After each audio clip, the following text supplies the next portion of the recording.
ఈరోజు కొంచెం పాస్‌పోర్ట్ పనుందని చెప్పి ఆఫీస్ నుంచి మధ్యాహ్నమే స్టార్ట్ అయ్యాను బస్ స్టాప్‌కి. బస్సొచ్చిన వెంటనే బస్ ఎక్కేసి ఫస్ట్ అయితే డాక్యుమెంట్స్ అరేంజ్ చేసుకొని పెట్టుకుంటున్నాను. లాస్ట్ టైమ్‌లాగా మళ్ళీ హోల్డ్‌లోకెళ్ళకూడదని చెప్పి. ఈ వర్షానికి నాకు సంబంధం ఏంటో తెలీదు గానీ, క్లైమేట్ చూడండి అసలెలా ఉందో. సర్ప్రైజ్ ఇస్తాను పదా అంటుంది.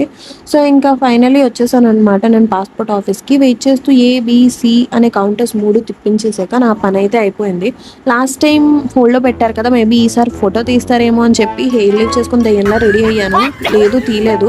ఇంక మళ్ళీ నేను బ్యాక్ టు అప్పలమ్మ గెటప్‌కయితే వచ్చేసాననమాట. చూడండి నా తర్వాత ఎంతమంది జనం వెయిట్ చేస్తున్నారో తీసుకోవడానికి.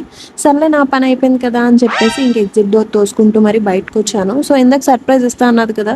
సో, సర్ప్రైజ్‌తో రెడీగా ఉంది. హెవీ వర్షం అనమాట. ఇంకా ఎందుకులే నీ సర్ప్రైజ్‌ని కాదనాలి అని చెప్పి ఒక బింగో ప్యాకెట్ కొని తింటూ ఎంజాయ్ చేస్తున్నాను సర్ప్రైజ్‌ని. వర్షం తగ్గిందా లేదా అని చూసుకొని తగ్గిన వెంటనే జంప్ జలని ఇంటికి. So, thoughts it for today's mini vlog.